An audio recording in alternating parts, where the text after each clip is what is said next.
जय गणेशाय नमः।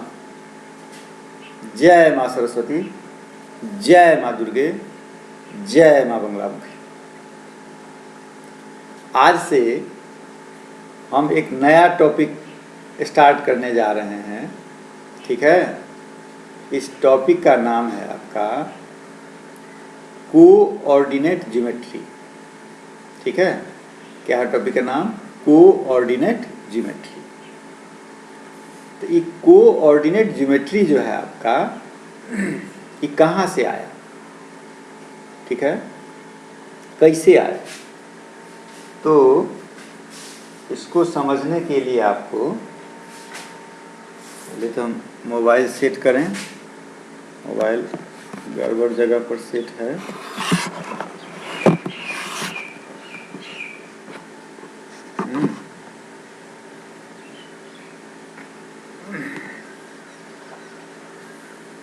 और सेट करें हम कोऑर्डिनेट ज्योमेट्री, हम लोगों को पढ़ना है नहीं।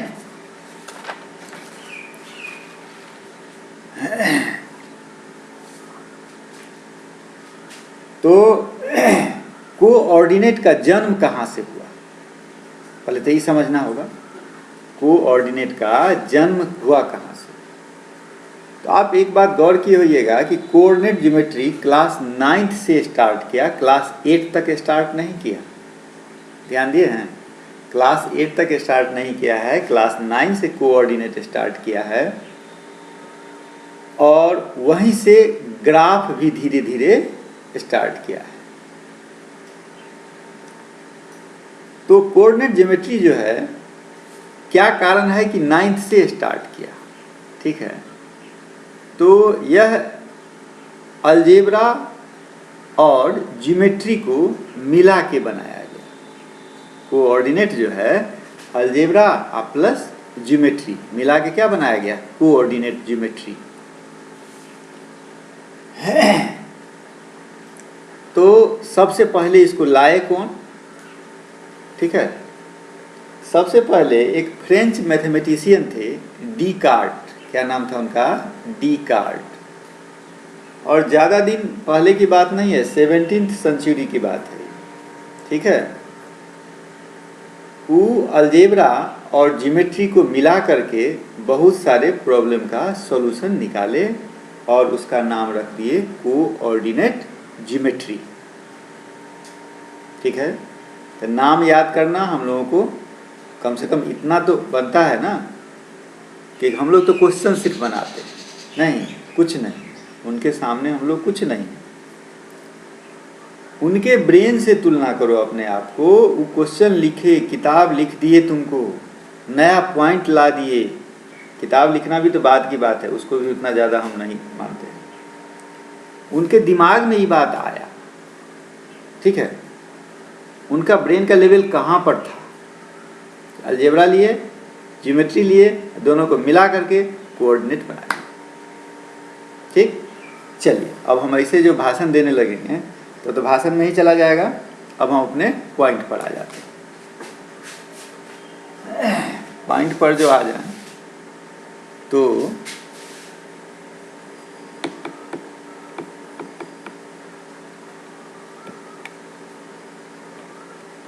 ठीक है। चलिए, जय गणेशाय, जय माँ सरस्वती, जय माँ बंगलामुखी।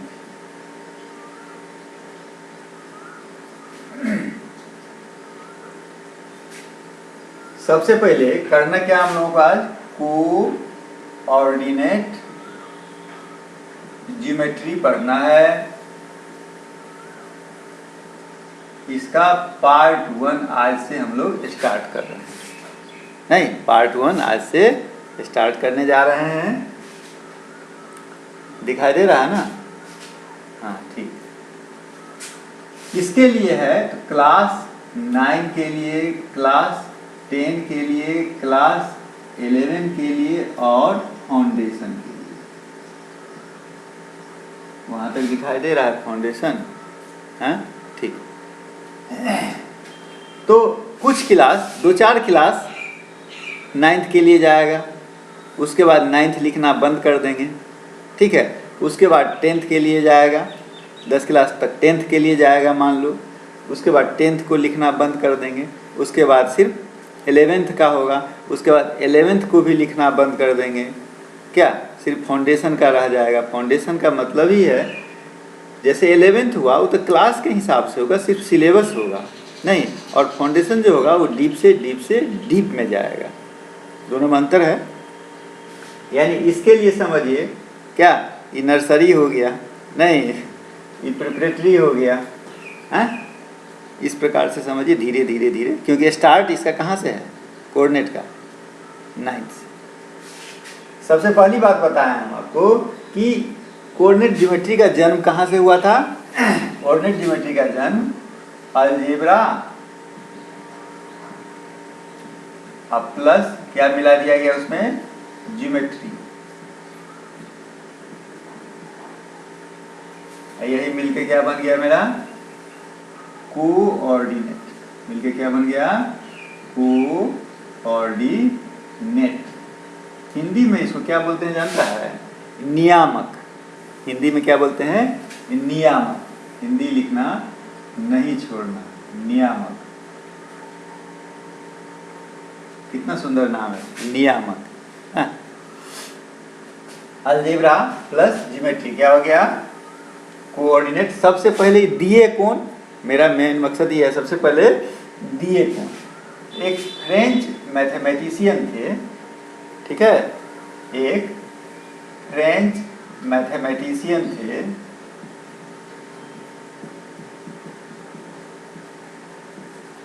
जिनका जन्म हुआ था 1596 में, और बेचारे हम लोगों को छोड़ के चले गए 1650। ठीक है, कितना दिन जिए, मात्र 54 साल बेचारे जिए, मात्र। हो गया। अब आ जाइए, थे कौन, ये थे रेन डिस्कार्ड्स। रेन DESCART, ठीक है। लेकिन कहते हैं इनको हम लोग क्या, डेकार्ट। क्या किस नाम से बोलते हैं हम लोग, डेकार्ट के नाम से इनको बुलाते हैं, ठीक है। क्या कहते हैं, डेकार्ट।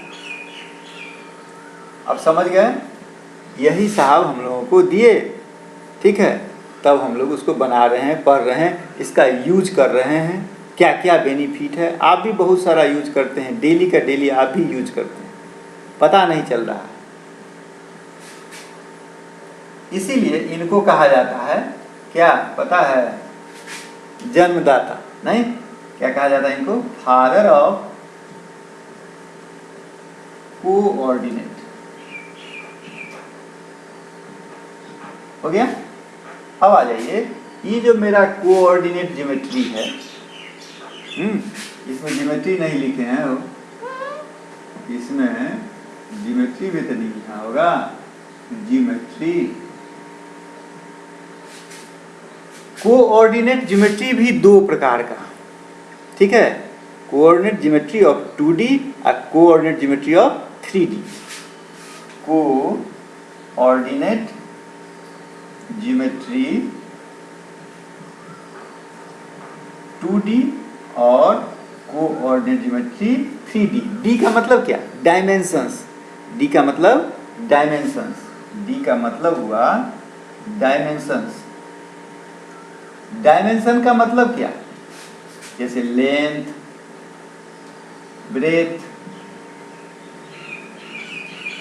हाइट। तो 2D में लेंथ ब्रेथ आएगा और 3D में क्या आ जाएगा, तीनों।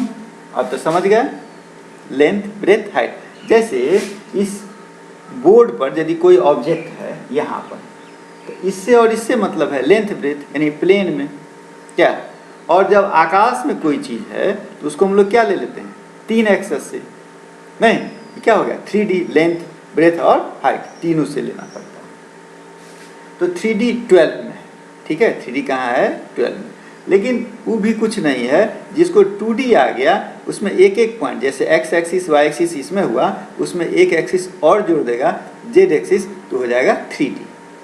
ठीक है, डायमेंशन क्या क्या हुआ, लेंथ, ब्रेथ और हाइट। इसमें कट रहा है क्या, लेंथ, ब्रेथ और हाइट। ठीक है, अब हम आ जाते हैं, बोर्ड को हम साफ ही कर लेते हैं।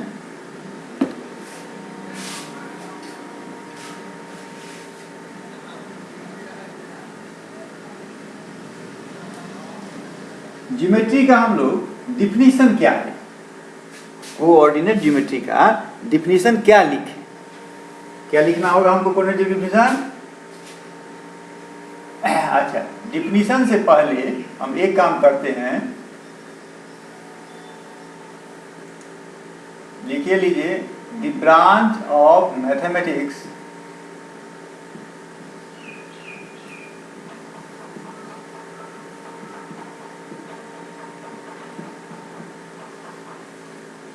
in which geometrical problems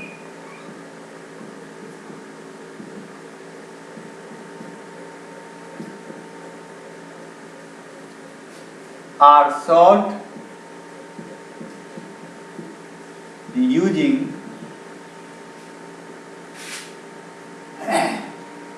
coordinate system. क्या कहे, coordinate system is known as coordinate geometry. उसको क्या बोलेंगे हम लोग, कोऑर्डिनेट ज्योमेट्री। ज्योमेट्रिकल प्रॉब्लम को कोऑर्डिनेट सिस्टम के आधार से जो हम सॉल्व करते हैं उसको क्या बोले हम लोग, कोऑर्डिनेट ज्योमेट्री। ठीक है, दिखाई दे रहा है साफ साफ। चलिए अब हम आ जाते हैं अगला पॉइंट कि जैसे किसी पॉइंट को इंडिकेट करना है।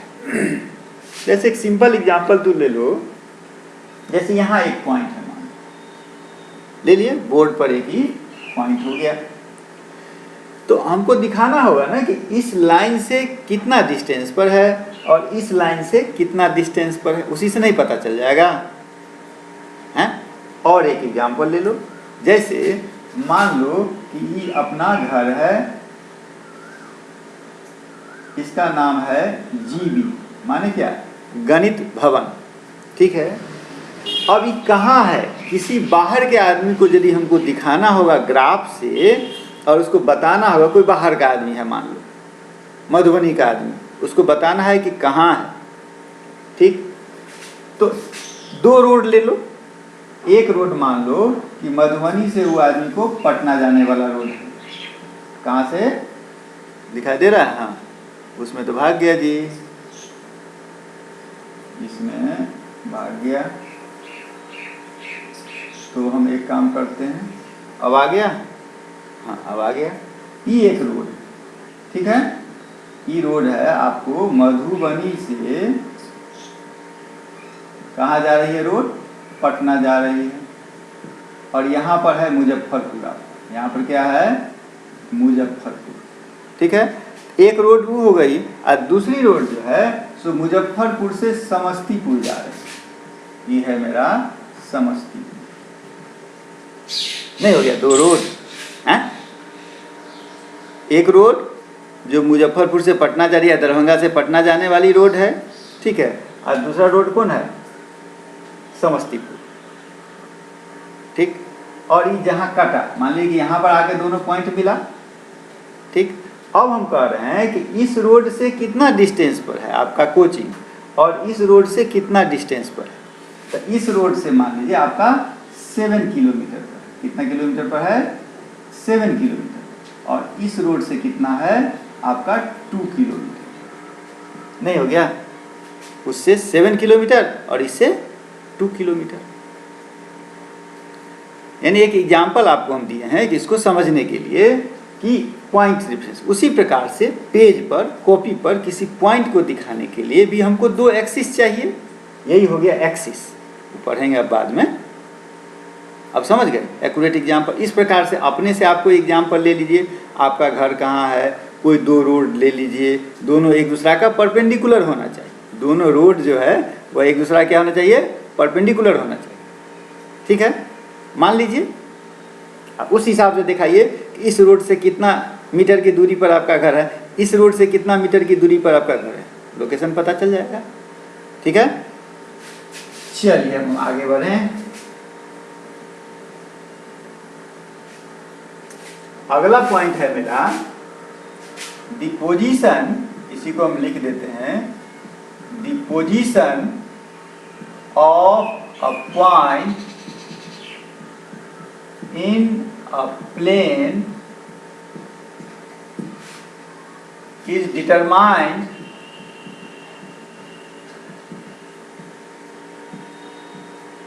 with a reference of 2 points, reference of लिए थे ना 2 पॉइंट, एक ई और एक ई, reference of 2 points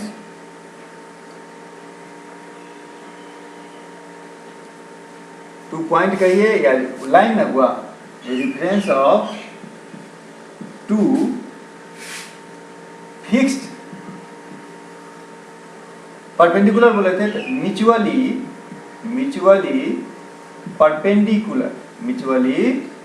perpendicular lines called the coordinate axis.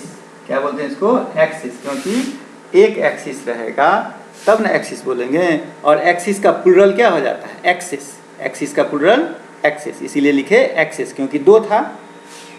चलिए अब हम आगे बताते हैं आपको, वो जो 2 एक्सिस है, ठीक है, तो यहाँ तो जगह है, तो ई हो गया आपका सोया ही हुआ ना, कहिए हॉरिजॉन्टल, क्या हो गया ई, हॉरिजॉन्टल, ई कहलाता है आपका एक्स एक्सिस, ठीक है। और क्या कहा था, परपेंडिकुलर, म्यूचुअली परपेंडिकुलर ना, और एक दूसरा एक्सिस है जो कि खड़ा है, नहीं, यह हो गया मेरा वर्टिकल, क्या हो गया, वर्टिकल, जो कि कहलाता है वाई एक्सिस, ठीक है। तो पहले हम क्या लिए हैं, एक्स एक्सिस, अब बाद में क्या लिए हैं, वाई एक्सिस। सही बात है, जब हम लोग जन्म लिए थे तो सीधा खड़ा हुए थे, चलने लगे थे, नहीं, पहले क्या थे, सोए हुए थे, धीरे धीरे क्या हो गए, बड़ा हो गए। यानी कहने का मतलब हर समय याद रखिए, पहले हमको एक्स एक्सिस लेना है और तब क्या लेना है, वाई एक्सिस लेना है। पहले एक्स एक्सिस, उसके बाद वाई एक्सिस, ठीक है। अब आ जाइए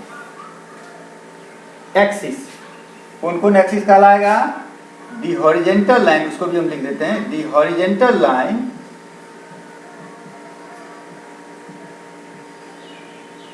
is called x axis, the vertical line is called क्या, y axis, और जहां कटा वो पॉइंट क्या कहलाएगा, ऑरिजिन, यानी point of intersection of axis is called origin,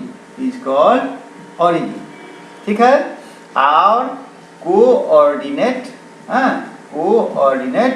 of origin क्या हो जाएगा, 0 0, यानी यहीं से ना हम लोग किसी को नापते हैं, ये पॉइंट पर x भी 0 और क्या, y भी 0, ठीक है। अब x का पॉजिटिव इससे दाहिना, x का निगेटिव इससे बायां, x का अति y का पॉजिटिव इससे ऊपर, y का निगेटिव इससे नीचे। अब आ जाइए x एक्सिस पर जो वैल्यू होगा, जैसे मान लो यहाँ 1 2 3, 1 2 3, ये सब जो वैल्यू होता है इसको बोलते हैं एब्सिसा। क्या बोलते हैं इसको, एब्सिसा। और y एक्सिस पर जो वैल्यू होता है उसको क्या बोलते हैं, ऑर्डिनेट। क्या बोलते हैं इसको, ऑर्डिनेट। अब मान लो कि एक पॉइंट यहाँ है, नहीं है, यहाँ से भी 2, यहाँ से भी 2, तो 2 2, वही ना हुआ कोऑर्डिनेट। तो पहले हम एब्सिसा लिखेंगे, क्यों? क्योंकि पहले सोया हुआ तब खड़ा, पहले एब्सिसा और बाद में ऑर्डिनेट। कोऑर्डिनेट ऑफ ओरिजिन क्या हो गया आपका? 0 0। एब्सिसा किसको बोलेंगे? एक्स कोऑर्डिनेट को भी लिखिए दी एक्स, क्या लिखें? Coordinate x coordinate of a point, किसी पॉइंट का एक्स कोऑर्डिनेट क्या कहलाएगा? इज कॉल्ड एब्सिसा, ABSCISSA, और the y coordinate of the point is called ordinate, और दोनों को मिला के कोऑर्डिनेट। नहीं, जैसे एक पॉइंट ए है, ए का कोऑर्डिनेट क्या हुआ? पॉइंट ए का कोऑर्डिनेट 2 2 हुआ। ठीक है, अब क्या बचा? इसके बाद वाला जो पॉइंट है आपको, अब देखिए ये जो हम लोग बांटे हैं, ये पूरे को कितने भाग? एरो का मतलब तो जानते ही हैं, इधर कहाँ जाएगा इधर कहाँ जाएगा कोई अंत नहीं, ऊपर कहाँ जाएगा नीचे कहाँ जाएगा कोई अंत नहीं है। ठीक है, ये 4 भाग में बांट दिया। कितने भाग में बांट दिया? 4 भाग में। और वो भी फिक्स है, कौन पहला कौन दूसरा कौन तीसरा कौन चौथा। इसको बोलते हैं क्वाड्रेंट। कितने भाग में बांटा? 4 भाग। माने क्या? चौथाई। चौथाई का मतलब क्या? क्वाड्रेंट। ठीक है, इसको बोलते हैं हम लोग फर्स्ट क्वाड्रेंट, इसको बोलते हैं सेकेंड क्वाड्रेंट, इसको बोलते हैं थर्ड क्वाड्रेंट, और इसको बोलते हैं फोर्थ क्वाड्रेंट। कैसे घूम रहे हैं हम लोग? Anti clockwise. कैसे घूम रहे हैं? एंटी क्लॉकवाइज, जो कि क्या होता है? पॉजिटिव। और क्लॉकवाइज ऐसे घूमेंगे तो क्या हो जाएगा? निगेटिव। ठीक है, अब देखिए एक्स एक्सिस का ई पॉजिटिव है, वाई एक्सिस का ई पॉजिटिव है, एक्स एक्सिस का ई निगेटिव है, और वाई एक्सिस का ई निगेटिव है। ये तो जानते हैं। वाई एक्सिस है या ओरिजिन है, ओरिजिन से अप पॉजिटिव, ओरिजिन से डाउन निगेटिव। ये एक्स एक्सिस है, तो ओरिजिन से लेफ्ट निगेटिव, ओरिजिन से राइट क्या? पॉजिटिव। अभी जो फर्स्ट क्वाड्रेंट है इसमें क्या होगा? Plus plus. क्यों कह रहे हैं हम प्लस प्लस साइन? क्योंकि एक्स का भी प्लस और वाई का भी प्लस। तो पहले एक्स का लिखाता है, उसके बाद वाई का लिखाता है। इसमें क्या होगा? Minus plus. इसमें क्या होगा? Minus minus. इसमें क्या होगा? Plus minus. ठीक है, समझ गए? आज इतना ही रहने दीजिए, फिर अगला दिन इसको और आगे बढ़ाया जाएगा। ठीक है, जय माँ बंगलामुखी, जय माँ बंगलामुखी।